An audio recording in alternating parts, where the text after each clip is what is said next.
Hello, everyone, and welcome to Rock Studios. I'm Stan Miller. I'm the PR and Analyst Relations Manager for Rockwell Automation in the EMEA region. And I'm here with Winston Jenks.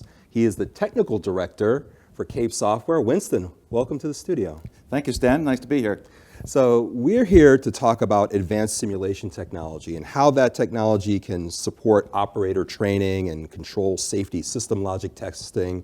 Before we get into the topic, though, can we just learn a little bit more about Cape Software? Sure.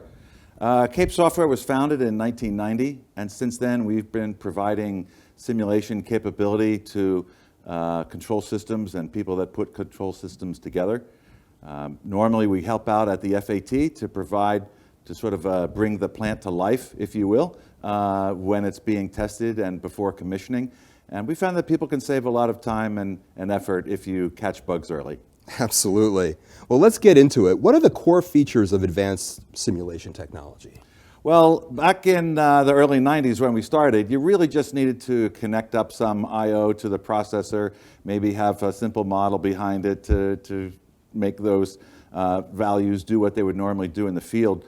But with today's advanced projects, we have multiple controllers, different controller types. There's firewalls involved, safety systems, and smart devices. So it's really advanced quite a bit further than just let's just hook up some I/O and provide some signals. We really need to support all of those things, multiple protocols in a modern FAT. With that additional complexity you just explained, help us understand what are the key issues simulation technology is helping solve? Well, there's usually what happens is after people program or have an application ready to run, when you take it to the field, you always find things that need to be tweaked a little bit. And really what we endeavor to do is rather than wait to take the application to the field, let's bring the field to the application and let you go through that procedures and those procedures in the, let's say, environment of an office rather than under the crucible of an online facility getting ready to start up. Makes a lot of sense.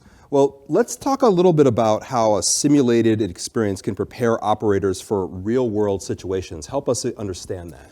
Right, so I had an offshore operator once tell me that his job was mostly boredom, and there was some fraction which was engaging, where he actually needed to do quite a bit of work.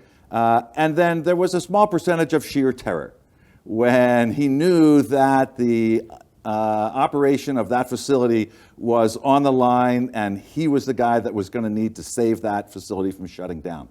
And really, he appreciated the training simulator because it gave him the ability to understand a bit better his capability, what he can, what he can't do, and be able to turn those moments that would otherwise have been terrifying into just sort of a normal day-to-day operation. It's a great example. Let's talk about the organizational benefits that can come from simulated training. Right, so one of the things that is a fallout of what I just mentioned is one, increased morale. People like to do their job well. And if you provide them with the capability and the functionality and the training to do their job better, they feel a lot better about coming to work every day and really performing as best they can. So that's one thing. But there's the other more obvious, let's say, financial and schedule benefits that you can get by testing early. Okay, those are very compelling. Let's talk about examples. What are some specific examples of successful applications of, in real world scenarios, pardon me, that, within the simulation technology? So we have a training simulator that's at a refinery, and the training goes on just behind the control room, in the same building but separate from the control room. And control room operators need to qualify in order to become a control room operator. So typically an outside operator might want to qualify as a control room operator. And it goes through a series of training, and one of those happened to be a compressor restart. So there was a trainee learning how to restart a particular compressor after it went down, and literally right at the end of the training session, his radio crackles and that compressor actually just went down. He asked the training manager to be excused so he could go into the control room and watch the existing control room operator restart the compressor.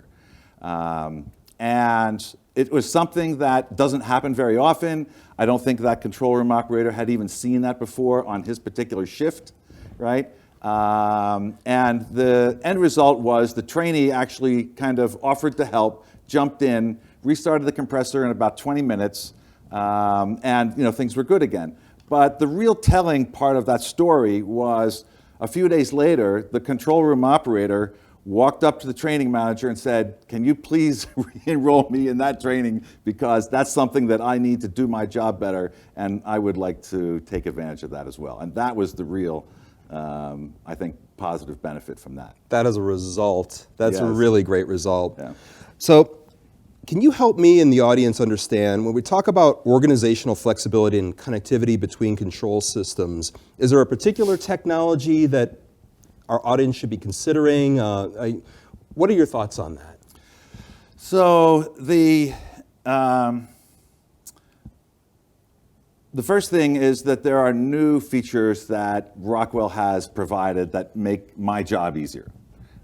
First of all, the FactoryTalk Echo product has enabled us to integrate both basic process controls and safety.